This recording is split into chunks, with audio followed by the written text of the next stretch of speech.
ঠিক আছে।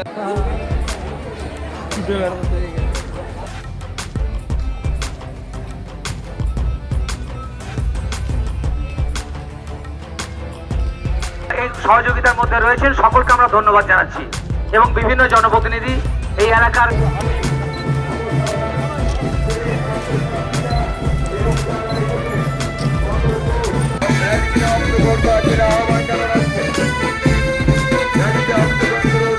কলকাতার সুন্দরপাড়া দত্ত পরিবারে মানুষকে শিখিয়েছিলেন যে হিন্দু মুসলিম খ্রিস্টান বড় কথা নয়, একটাই কথা হচ্ছে মানুষ জাতি, মানুষকে ভালোবাসলে ঈশ্বরকে পাওয়া যায়, মানুষকে ভালোবাসলে মানুষের মধ্যে ভেদাভেদ নয়, ভিন্ন নয়, হিন্দু নয়, শান্তি চাই, আমরা নেতৃত্ব নয়, সামঞ্জস্য সহাবস্থান চাই, এর মধ্যে বানিয়েছে পশ্চিমবঙ্গের মাননীয় মুখ্যমন্ত্রী মমতা বন্দ্যোপাধ্যায় অনুপ্রেরণায় জন্মগ্রহণ করেছিলেন। তার বাচ্চারও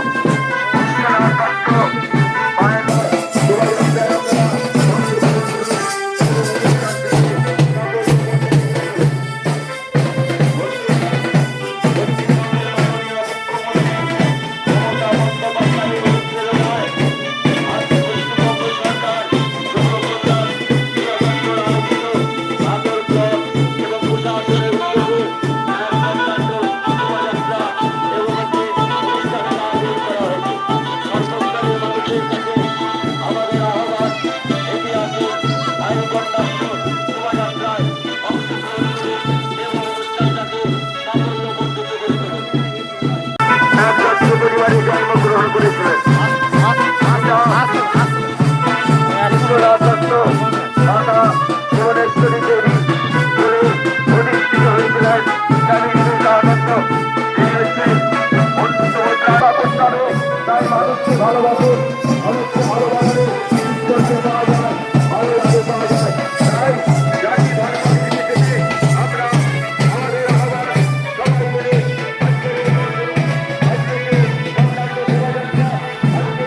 যারা মহাচন্দা হাই স্কুলের প্রাঙ্গণে উপস্থিত হয়েছে তাদের প্রত্যেকের কাছে বিনীত অনুরোধ, আপনারা স্বামী বিবেকানন্দের যে মর্মর মূর্তি রয়েছে তার সামনে আপনারা চলে আসুন। জাতীয় পতাকা উত্তোলিত হবে।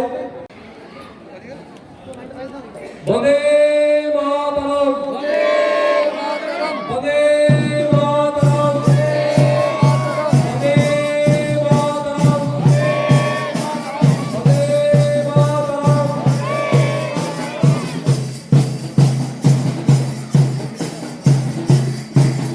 আমার গ্রাম পঞ্চায়েতের প্রধান পার্বতী সরেন মহাশয় সহযোগিতা রয়েছে।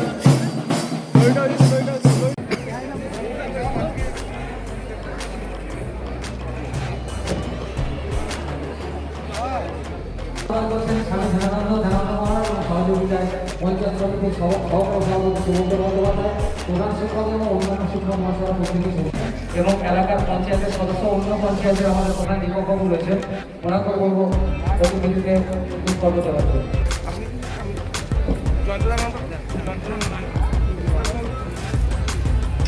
শিক্ষক মহাশয়দের সকলকে আসার জন্য অনুরোধ করছি।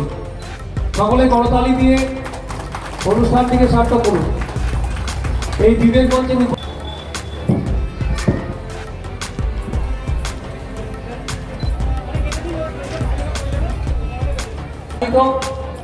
স্বামী বিবেকানন্দের 158তম জন্মবার্ষিকী উপলক্ষে ভাতার পঞ্চায়েত সমিতির উদ্যোগে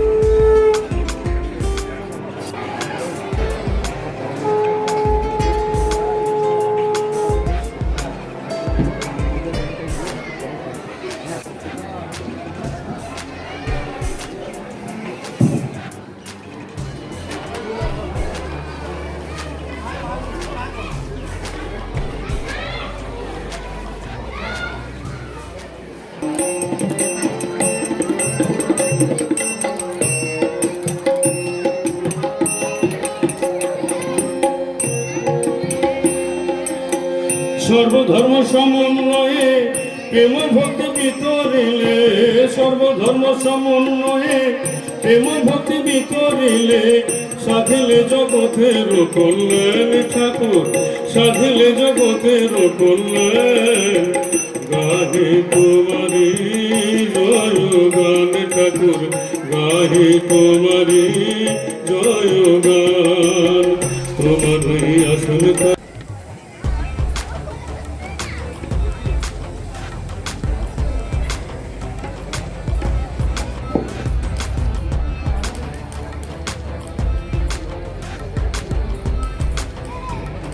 ধন্যবাদ বিনোদা, অনিন্দা, প্রত্যেককে অনেক অনেক ধন্যবাদ।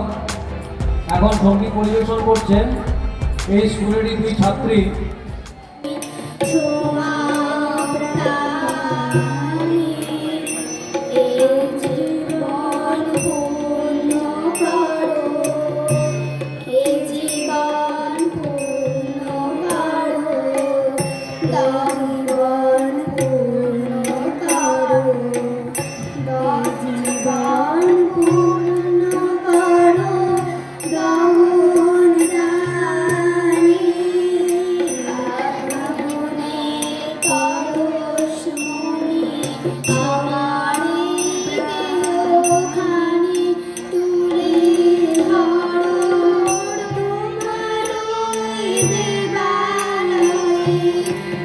আজকে পশ্চিমবঙ্গ সরকারের যুব কল্যাণ ও ক্রীড়া দপ্তরের উদ্যোগে আয়োজিত বিবেক চেতনা উৎসব এখানে এখন চলছে মহাচান্দা বিবেকানন্দ শিক্ষা প্রতিষ্ঠান প্রাঙ্গণে।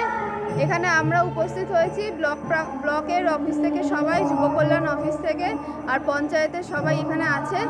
একটু আগে এখানে বিডিও স্যার, তারপর পঞ্চায়েতের সভাপতি, সহসভাপতি সবাইকে নিয়ে বিবেকানন্দের একটা র্যালি, জন্ম শতবার্ষিকী পালনে একটা র্যালি হয়ে গেল। এখন উদ্বোধনী সঙ্গীত হচ্ছে, এরপর বক্তৃতা হবে, তারপর আজকে আর কি কি অনুষ্ঠান আছে এখানে? হ্যাঁ, আর এখানে এরপর একটা মহিলা ফুটবল ম্যাচের আয়োজন করা হয়েছে। তাছাড়া এখানে উদ্বোধনী সঙ্গীত তো হচ্ছেই দেখছেন, তাছাড়া কবিতা আবৃত্তি এইগুলোই এখানে হবে। এরপর আপনার পরিচয়? আমি ব্লকে যুব কল্যাণ আধিকারিক। নাম? অর্পিতা দেবনাথ। আজকে এই বিবেক চেতনা উৎসবের দিনে সাধারণ মানুষের কি বার্তা দিতে চাইছেন? বিবেক চেতনা উৎসব উপলক্ষে সাধারণ মানুষকে এটাই বলতে চাই, এটা যেহেতু বীর সন্ন্যাসী স্বামীজি বিবেকানন্দের জন্মদিন উপলক্ষে পালিত হচ্ছে, এটা একটা প্রত্যেকটা ছাত্রছাত্রীকেই বলতে চাই যে তারা যেন প্রত্যেকেই স্বামীজির মতো হয়, স্বামীজির মতো নিষ্ঠাবান, এবং তারা যাতে শরীরচর্চা করে নিজেদেরকে আরও সুস্থ রাখতে পারে সেই বার্তাই দেব। কারণ এই করোনা আবহের মধ্যে প্রত্যেকেই সুস্থ থাকাটা খুব জরুরি এবং শরীরচর্চা করাটা প্রত্যেকটা মানুষেরই খুব দরকার। এই বিবেক কাশিতে গিয়ে ওই বিবেকানন্দের পুজো দিয়েছিলেন। তিনি তার কথায় সেই জন্য বিবেকানন্দ জন্মভূমি ছিলেন, এই জন্য তার নাম দিয়েছিলেন বিবেক। এই ছোটবেলা থেকে বিবেকানন্দ খুব নিজেকে না দেখে বিশ্বাস করতেন না। তিনি তার বন্ধু বান্ধবদের সবসময় নেতৃত্ব দিতেন এবং তিনি বলতেন, চোখে না দেখে বিশ্বাস করিস না। তারপরে তিনি ঈশ্বরচন্দ্র মেট্রোপলিটন ইউনিভার্সিটি স্কুলে পড়াশোনা করেছিলেন। তারপরে তার শরীর অসুস্থ হওয়ার জন্যে বাড়ির কাছে প্রেসিডেন্সি কলেজে বিএ পাস করেন। তারপরে বিএলএ পরীক্ষায় ভর্তি হয়েছিলেন, কিন্তু শেষ পর্যন্ত তিনি এটায় উত্তীর্ণ হতে পারেননি। ঠাকুর রামকৃষ্ণ দেবের তিনি সুকণ্ঠ গায়ক ছিলেন এবং শরীরচর্চা করতেন। এই সুকণ্ঠ গায়কের জন্যে রামকৃষ্ণের সাথে প্রথম আলাপ হয় সুরেন্দ্র মিত্রের বাড়িতে। তিনি ছিলেন, আর এই ঠাকুরকে যখন দেখেছিলেন বিবেকানন্দ জিজ্ঞেস করেছিলেন, তুমি ভগবানকে দেখাতে পারো? ঠাকুর সদুত্তরে বলেছিলেন, হ্যাঁ দেখাতে পারি, তোকেও যেমন দেখছি সেইরূপ তোকেও দেখাতে পারি। এতে তিনি অবাক হয়ে গেছিলেন। তিনি এর আগে অনেক মহাপুরুষের কাছে বা যারা এই সাধু সন্তোষীর কাছে যাকেই দেখতে পেতেন সকলকে বলতেন, আপনি ভগবান দেখাতে পারেন? এইরকম উত্তর পাওয়ার জন্যে বিবেকানন্দ অবাক হয়ে গিয়েছিলেন। আর যেদিন ধরেই ঠাকুর বিবেকানন্দের সাক্ষাৎ হয়েছিলেন, সামনে স্বামীজির জীবন আদর্শ সম্পর্কে বক্তব্য রাখবেন মাচান্দা বিবেকানন্দ শিক্ষা প্রতিষ্ঠানের প্রধান, ওনাকে আসার জন্য অনুরোধ করছি। নাম বিবেক চেতনা উৎসব। বিবেক এবং চেতনা মানব জীবনের সবচেয়ে বড় দুটো সম্পদ। একজন মানুষের পর তাদের একটু পড়াশোনা করার জন্য আমি অনুরোধ করব। তাছাড়াও অনুষ্ঠান করা হয়েছে, কেননা স্বামীজি চিরকালই ছিলেন তারুণ্যের প্রতীক এবং তিনি সারা জীবন। সকলে ভালো থাকুন, সকলে সুস্থ থাকুন, এই বলে আমার বক্তব্য শেষ। সকলে করতালি দিয়ে অভিনন্দিত করুন।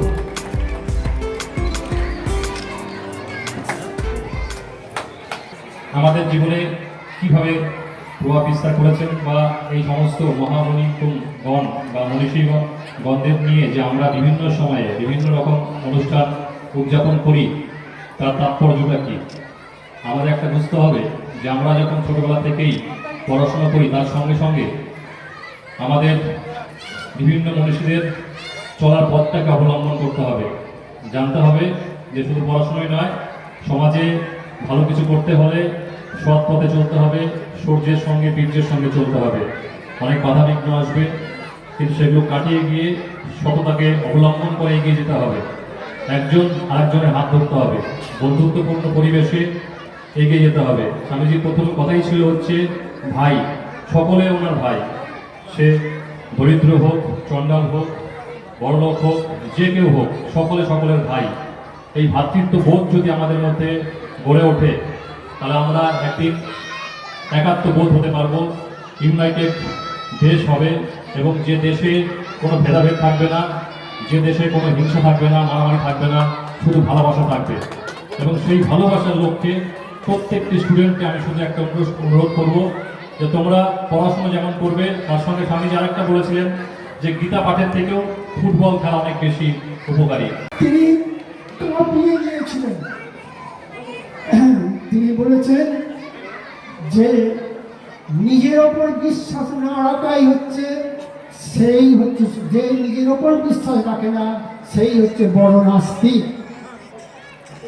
এর মানেটা কি? সোহম। সোহম বলতে আমি সে। যখন আমাদের ষষ্ঠ ভূমি অতিক্রম করে আমাদের সপ্তম ভূমি সহস্রা, মূলাধার, স্বাধিষ্ঠান, অনাহত, মণিপুর, অনাহত বুক, অনাহত কণ্ঠ বিশুদ্ধ, আর ভ্রূযুগলের একটা বিন্দুতে যখন ভ্রূটা গিয়ে পৌঁছায় সেটা হচ্ছে আজ্ঞা। আর তখন ঈশ্বরকে দেখতে পাওয়া যায়, ঈশ্বরের সঙ্গে সাক্ষাৎ হয়। কিন্তু যখন সহস্রায় চলে যায় আমাদের মন, তখন আমরা ঈশ্বরের সঙ্গে মিলিত হয়ে যাই। ঈশ্বর কোটি আর জীব কোটি, এই দু রকম মানুষ আছে।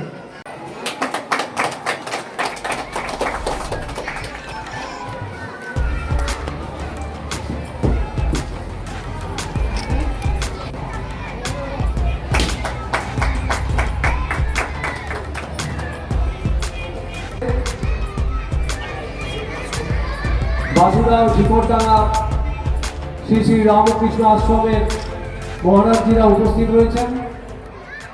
সারা ভারতবর্ষের মানুষের কাছে একটা গুরুত্বপূর্ণ দিন, কারণ আমরা জানি আজ থেকে 158 বছর আগে এই বাংলার পবিত্র মাটিতে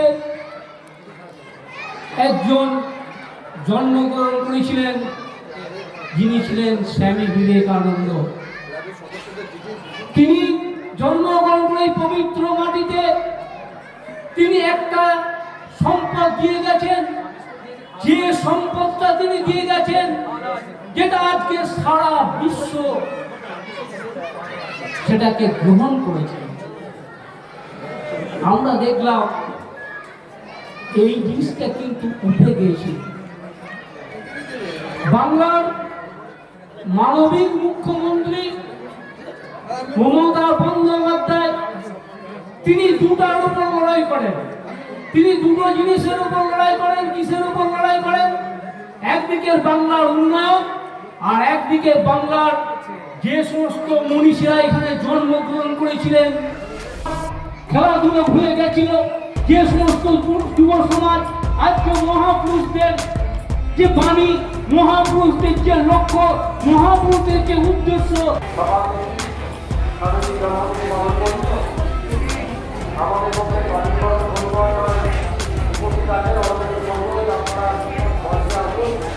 ঘটনাল বিশেষজ্ঞ আমাদের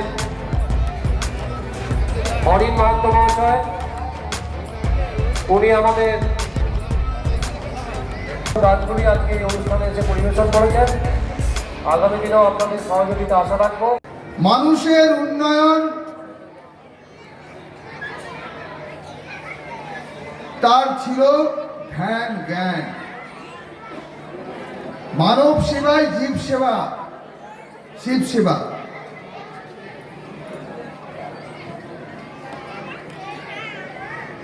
তিনি সাধারণ একজন গোড়া হিন্দু সন্ন্যাসী যদি বলি তাহলে কিন্তু ভুল হবে। তিনি ছিলেন সমন্বয়ের দূত। প্রাচ্য পাশ্চাত্যে দ্বন্দ্বের মধ্যেও তিনি সমন্বয়ের সন্ধান খুঁজেছেন।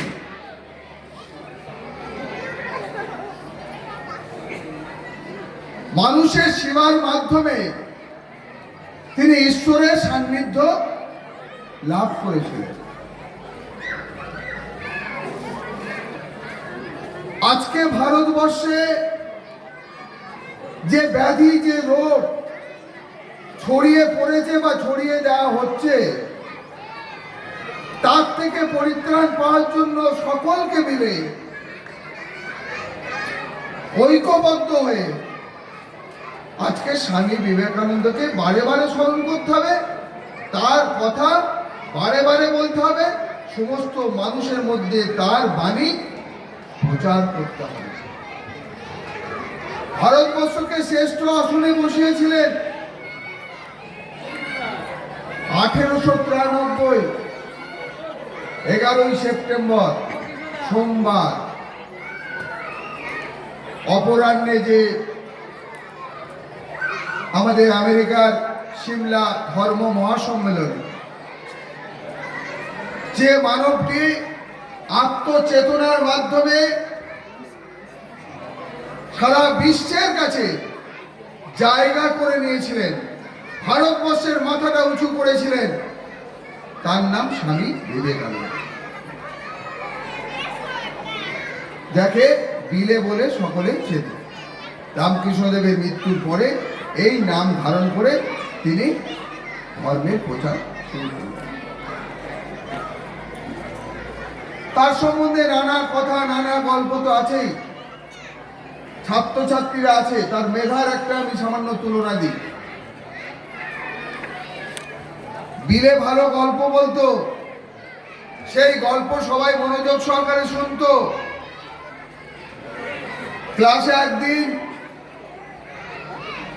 ক্লাস শেষ হওয়ার পরে যে গ্যাপ থাকে, মানে একটা পিরিয়ড শেষ হওয়ার পরে আর একটা পিরিয়ড আরম্ভের সময় ছাত্রছাত্রীদের নিয়ে তিনি গল্প আরম্ভ করলেন। সেই গল্প সবাই মুগ্ধ হয়ে শুনছে। এমন সময় স্কুলের শিক্ষক মহাশয় ক্লাসে ঢুকেছেন এবং পড়াতে শুরু করেছেন। তার মনটা কিরকম ছিল দেখুন। সব ছাত্রছাত্রীরা তার গল্প শুনছে, শিক্ষক মহাশয় পড়িয়ে যাচ্ছেন। শিক্ষক মহাশয় বুঝতে পারলেন যে একটা কিছু চলছে, ফিসফিস আওয়াজ উঠছে, কে কথা বলছে কে কথা বলছে। সকলে মিলে দিলেকে দেখিয়ে দিল। তখন মাস্টারমশাই কি করলেন, সব ছাত্রকে একের পর এক পড়া ধরতে শুরু করলেন। কোনো ছাত্রছাত্রী উত্তর দিতে পারলেন না, কিন্তু স্বামী বিবেকানন্দ যা প্রশ্ন মাস্টারমশাই সঠিক উত্তর দিলেন।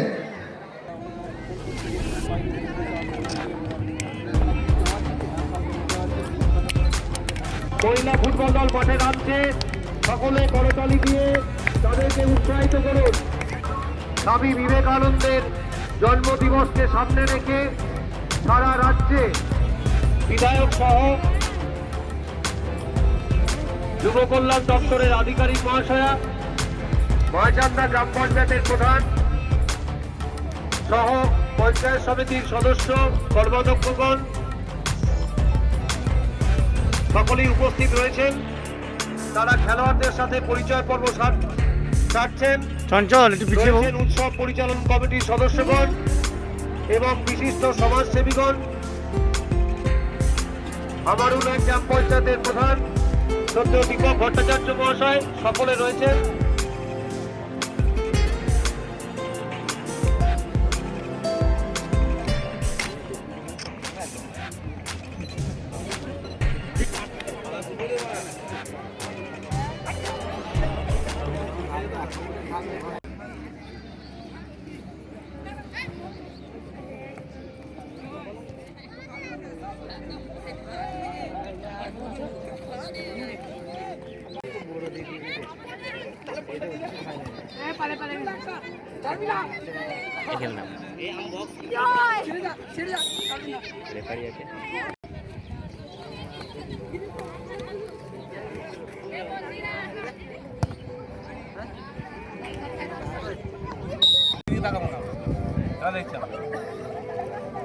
নতুন পরিচালিক না রাজু, মাতার ব্লকের এসসি সভাপতি, এসসি সংগঠনের সভাপতি জহর বাগদি এবং সম্পাদক বিন্দু সাহা আমাদের মাঝে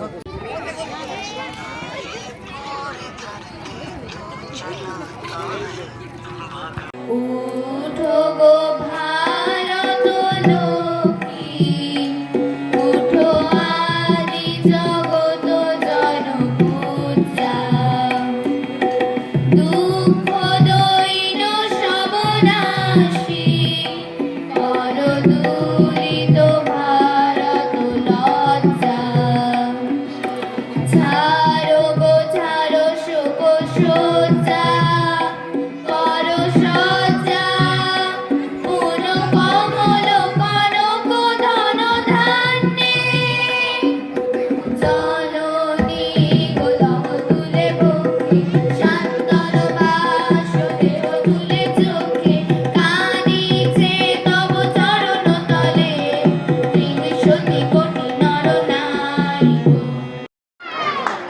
সুভাষ পণ্ডিত ক্লাবের প্লেয়াররা কই? সুভাষ পণ্ডিত ক্লাব স্যার পাশে চলে এসো, একটু হাততালি দাও।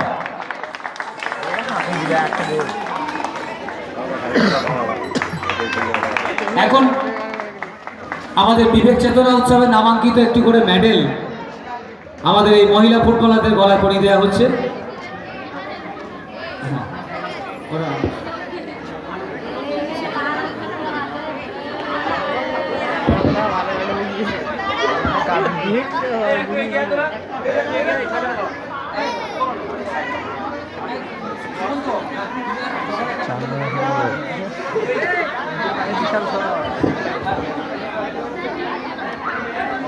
হ্যাঁ, মেডেলটা পরিয়ে দাও।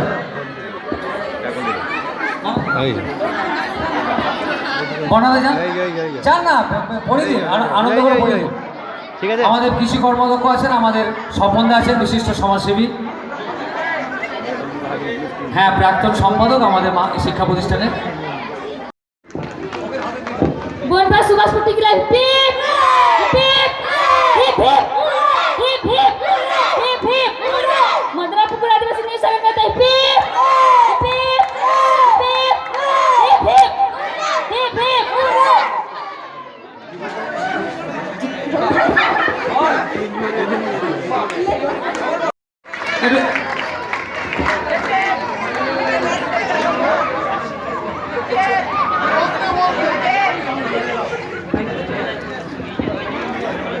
ব্লক যুব কল্যাণ